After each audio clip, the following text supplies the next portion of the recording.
dia tempat bermain di Malaysia tuh gratis. Pernah nggak? Kalau yang pernah ke Malaysia, pernah nggak main ke tamannya KLCC? Di situ ada playground yang besar banget. Nah, itu tuh gratis. Dibilang nggak nasionalis gara-gara ngebandingin negara Indonesia dengan Malaysia gitu. Menurut kalian ya guys ya, sebenarnya orang kita itu ngadain pertukaran mahasiswa itu untuk apa sih gitu kan? Apalagi ke luar negeri gitu kan? Buat apa gitu? Ya buat bertukar gagasan, bertukar bagaimana sistem dan lingkungan di negara masing-masing gitu. Oh iya gue dari Indonesia ke Malaysia, yaudah gue bawa budaya-budaya dari Indonesia ke Malaysia, apa yang kira-kira negara Malaysia itu bisa pelajari dari kita gitu. Ya sama halnya dengan kalau kita udah kuliah di sini gitu. Ya kita bawa yang bagusnya, sistem-sistem akademiknya yang bagus gimana gitu kan. Bukan masalah ngejelek-jelekin Indonesia, ya udah ngakuin aja gitu kalau realitanya emang begitu gitu kan. Terima aja masukan-masukan gitu kan, misalkan ada warga negara sebelah yang komen segala macam, alah enak main Indonesia begini-begini. Ya itu sebagai teguran biar kita tuh berubah gitu. Jangan standar ganda lah guys ya. Kalian dibanding-bandingin sama negara Jepang sama Finlandia gitu kan. Kayak orang keren banget gitu berargumen kayak, oh iya ya kita harus meniru dari negara ini, dari negara itu karena negaranya maju, sukses dalam pendidikan. Ya kalau negara kita masih di bawah Malaysia dan ternyata Malaysia punya sistem yang bagus, ya kenapa enggak gitu. Iya mas. Jadi tolong ya guys ya. Ini niat gue juga bagus gitu kan, ngasih konten yang memberikan masukan terhadap sistem pembelajaran kuliah di Indonesia gitu. Jadi gimana menurut kalian? Tulis dong di kolom komentar. Kenapa sih segelintir orang-orang di Indonesia sulit untuk berpikir objektif ketika mendengar sesuatu dari negara tetangga kita yang sistemnya sangat bagus, kemudian sahabat-sahabat kita yang ada di Malaysia mungkin tengah belajar, tengah bekerja, seolah-olah kalian bilang mereka ini tidak nasionalisme. Padahal masnya ini seorang pelajar, seorang mahasiswa. Dan beliau ketika membuat video, saya lihat videonya itu juga sangat bagus ya. Menceritakan, oh ini loh sistem di Malaysia kenapa bagus. Oh ini loh sistem di Malaysia kenapa mereka lebih maju dari kita. Apa salah? Ya nggak salah. Yang salah itu kita sedikit-sedikit itu agak apa ya, kepanasan atau gimana sih, saya juga heran. Kalau ada sesuatu hal yang positif dari negara tetangga kita, Malaysia, nggak perlu gengsi, nggak perlu marah-marah, ya kan? Nggak perlulah berkomentar, jangan banding-bandingin Indonesia dengan Malaysia. Tapi kalau kenyataannya itu fakta, kenapa kita nggak mau terima? Harusnya itu menjadi pembelajaran kita untuk maju ke hadapan.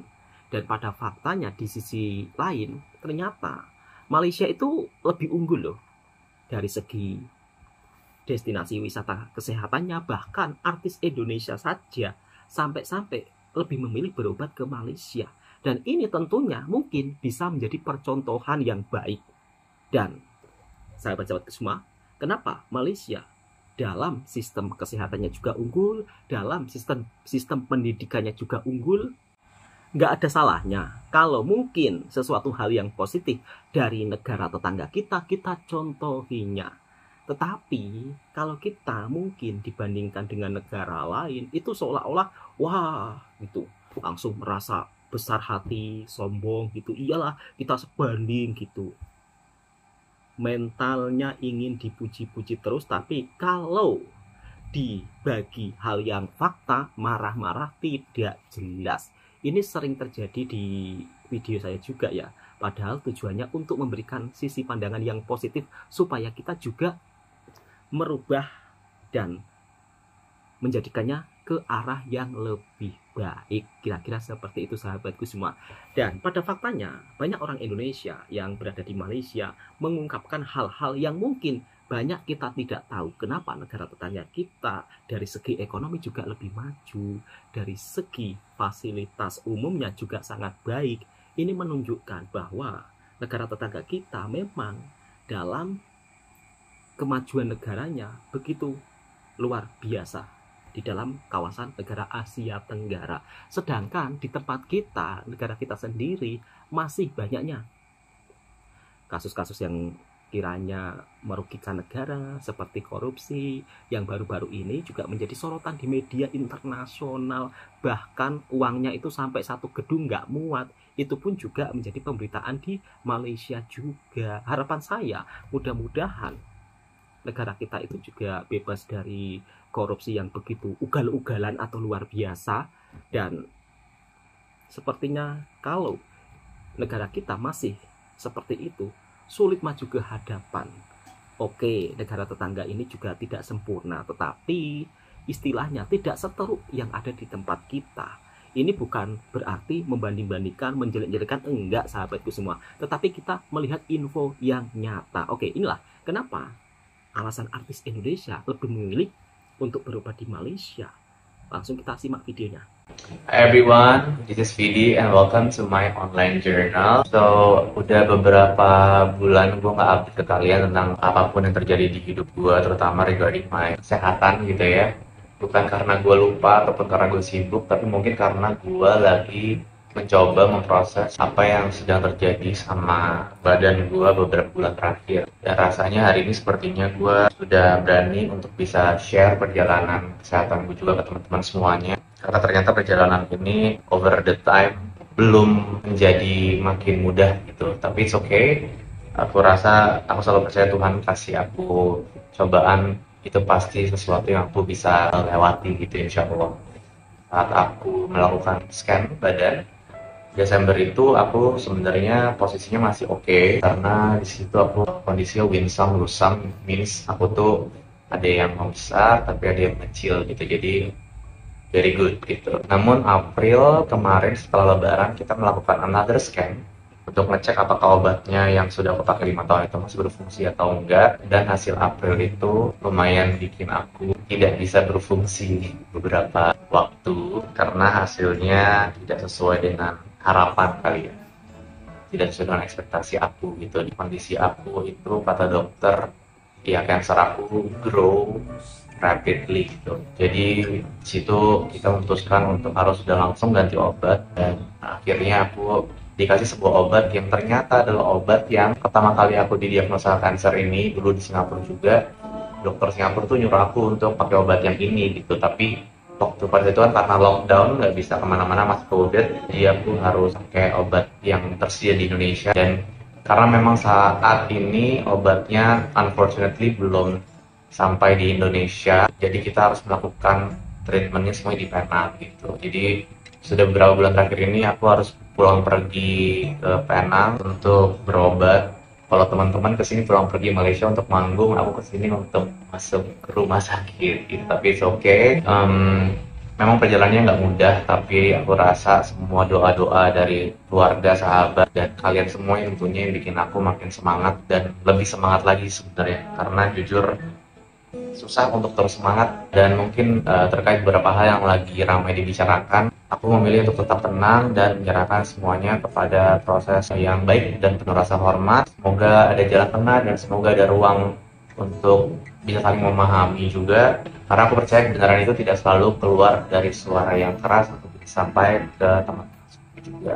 Saat ini memang fokus utamaku adalah untuk fokus ke kesehatan aku, karena dengan obat baru ini jujur hidup aku jauh lebih menarik gitu ya, karena memang efek samping obat ini lebih keras jauh dibandingkan apa yang aku sudah alami 5 tahun terakhir. Jadi aku lagi dalam proses untuk enduring pain every day, enduring every side effects yang baru muncul beberapa bulan ini, tapi aku berusaha untuk terus bisa maju setiap harinya dengan tersenyum.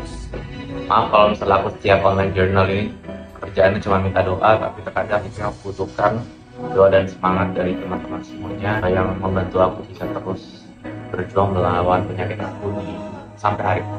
Ya intinya dengan kondisi sekarang aku akan terus fokus untuk bisa menyehatkan badanku dan pikiranku juga semoga, dan apapun yang sedang terjadi sekarang percayalah aku gak pernah punya niat buruk ke siapapun itu. Aku hanya ingin terus bisa hidup dan mencintai hidup dan membaginya terus lewat nada-nada yang aku keluarkan ke teman-teman.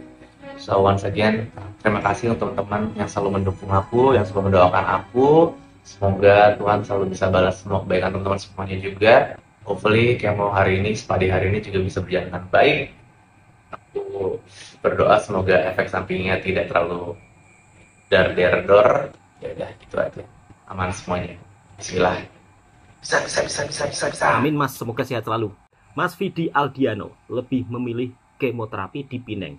Meskipun awal mulanya beliau pergi ke Singapura, ternyata beliau selama berobat ke Pineng justru merasakan hal yang lebih baik. Ini menunjukkan bahwa layanan kesehatan di Malaysia memang patut diperhitungkan.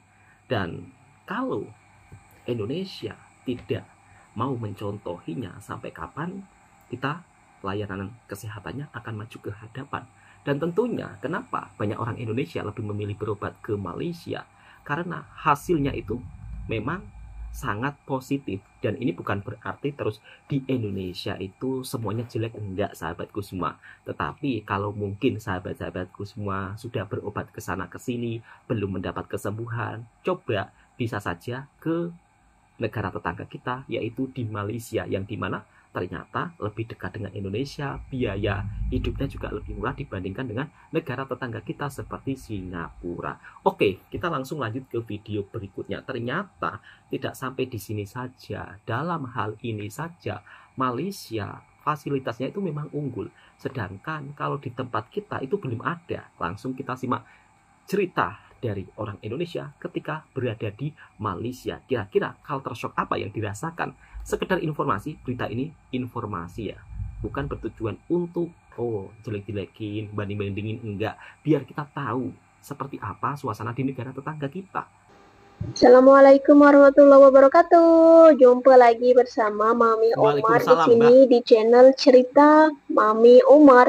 Kali ini kita sedang liburan di Desaru Beach di Johor Bahru, dalam rangka liburan sekolah anak-anak semester kedua. Liburnya sih libur sekolah 2 minggu, tapi kita liburannya 1 minggu aja cukup.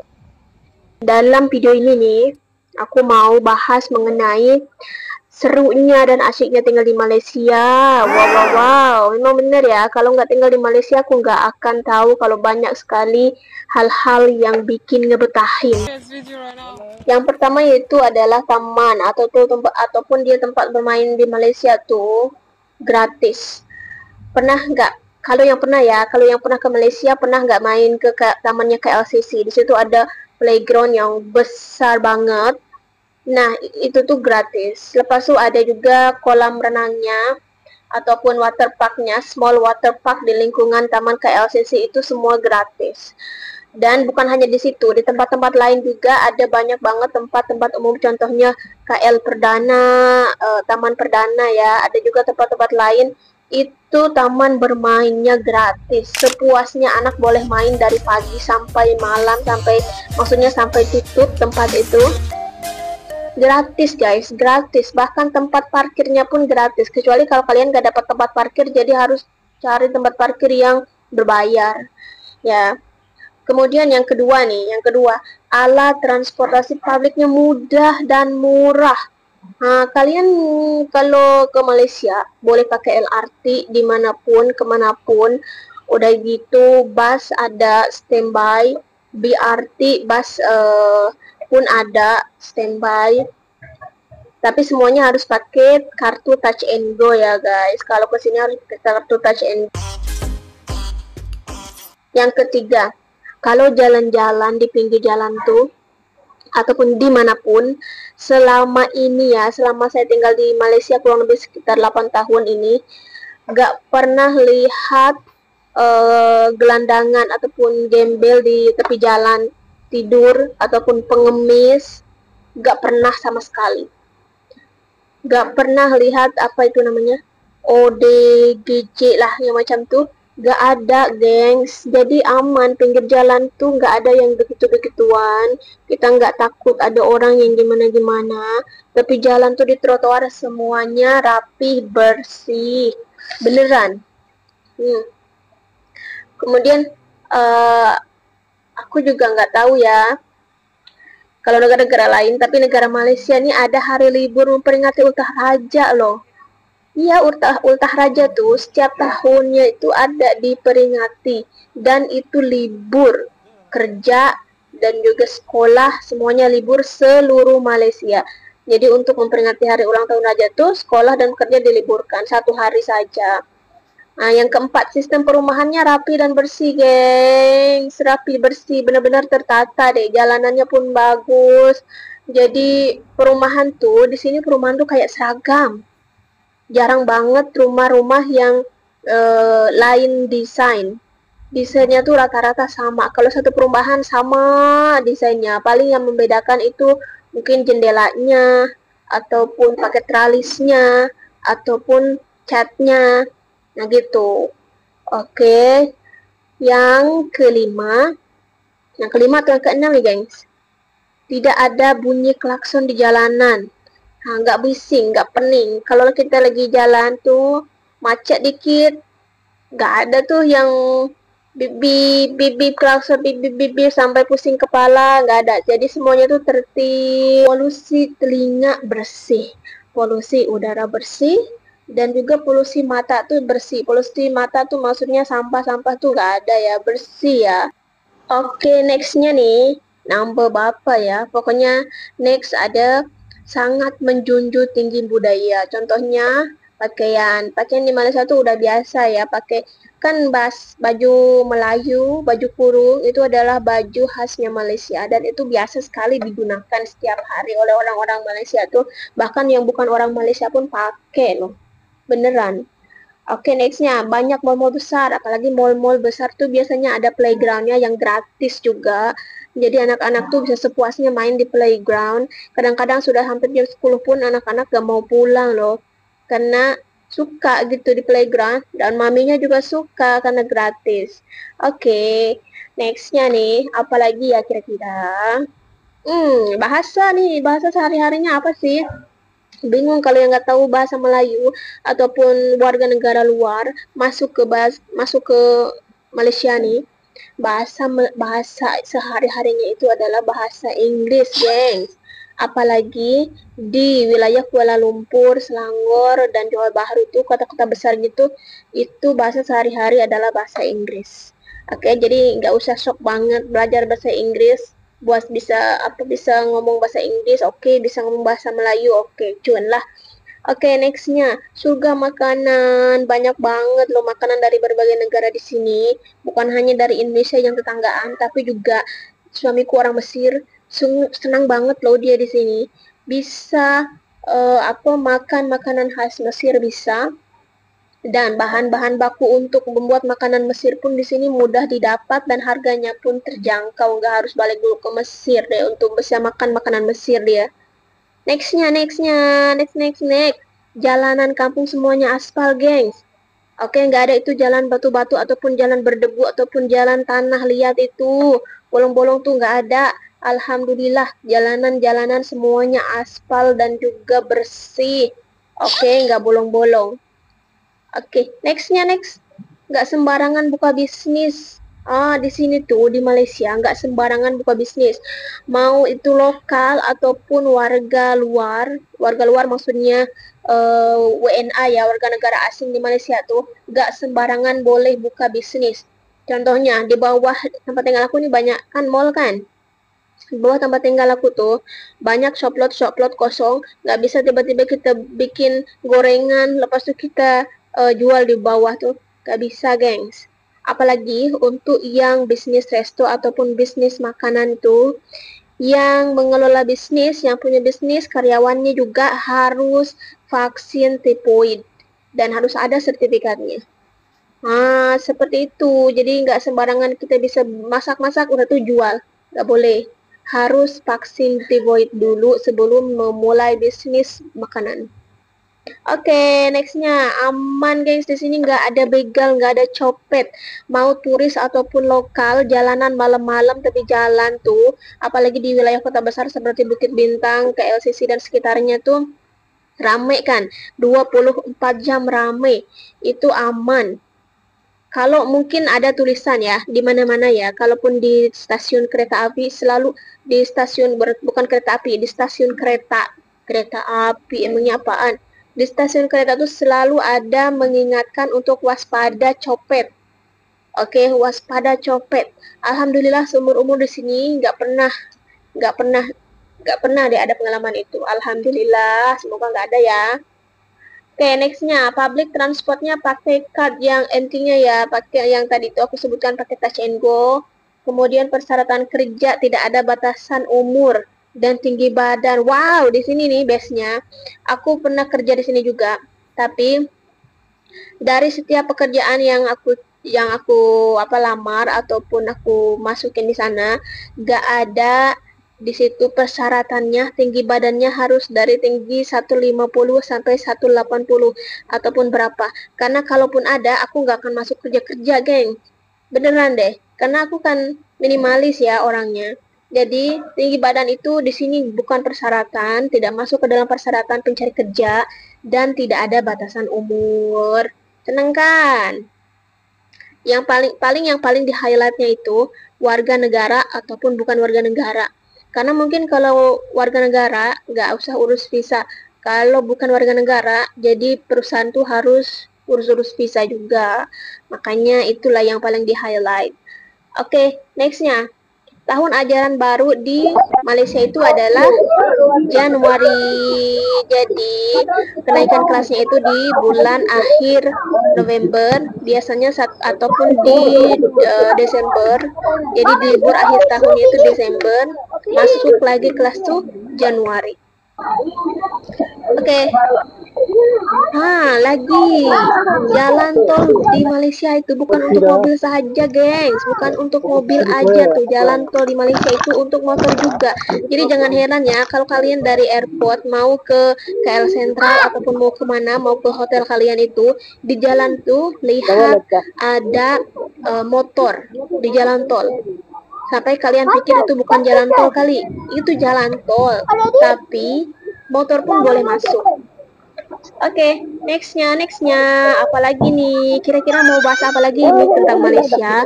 Kayaknya untuk itu aja deh untuk sekarang. Nanti kita boleh buka lagi session, boleh pertanyaan-pertanyaan ya, gengs. Thanks for watching anyway. Happy to be back. Iya beneran. Kita kayak habis hibernate. Oke, dah itu ya yang udah tadi aku highlight, segitu poinnya, kurang lebih ada 18 poin. Kalian kalau mau tambahin boleh komentar di bawah apa aja keseruan tinggal di Malaysia ataupun sesuatu yang bikin kalian betah di Malaysia itu apa aja sih. Dan kalau ada yang salahnya mohon dimaafkan ya, karena mungkin ada yang aku nggak tahu juga. Mbaknya dari Indonesia dibuat terkejut dengan suasana yang ada di Malaysia. Di antaranya ketika berada di jalan raya, misal kata di lampu merah, tidak ada pengemis atau pengamen yang mungkin biasanya kalau di kota-kota besar di Indonesia kan sering kita temui. Ini jangan marah ya, ini pengalaman pribadi mbaknya. Dan saya coba untuk menjelaskannya supaya sahabatku tidak paham. Kemudian banyak tempat wisata gratis. Ya memang. Ini salah satu keunggulan negara tetangga kita yang dimana fasilitas publiknya, tempat-tempat wisata itu banyak gratis. Misal kata di pantai, bukan hanya di kota besar saja ya, di kampung, di pantai itu dibangun taman dan untuk bermain anak-anak gratis. Ada ayunan, ada mainan anak-anak, disediakan tempat duduk dan itu sangat membuat nyaman ya. Ketika kita libur kerja bisa mengajak jalan-jalan anak ke pantai dan pantainya itu bersih sekali. Memang tidak hanya di kotanya saja, di kampung-kampungnya sama. Setiap perumahan ada fasilitas tempat untuk bermain ke anak. Ini mungkin yang bisa dicontohi juga ya dari negara tetangga kita, sesuatu hal yang positif. Kemudian transportasinya begitu sangat mudah. Kalau kita berwisata terhubung satu sama lain, ya memang benar. Kemudian ada sedikit kesalahan kalau dari mbaknya informasinya. Di kota-kota besar di Malaysia menggunakan bahasa Inggris sehari-hari. Enggak semuanya. Sama kayak di Jakarta lah. Kadang-kadang ada yang dicampur pakai bahasa Inggris, ada juga yang enggak. Tapi kalau kita pakai bahasa Melayu, orang-orang Malaysia pun juga paham. Kira-kira seperti itu. Oke. Cukup sampai di sini dulu. Mudah-mudahan video ini juga bisa memberikan informasi yang bermanfaat buat sahabat semua yang suka dengan reaction videonya Bang Toha Channel.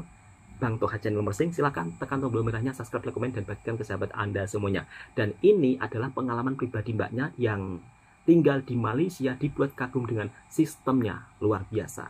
Mungkin hal positif perlu kita pelajari dan untuk kita contohi.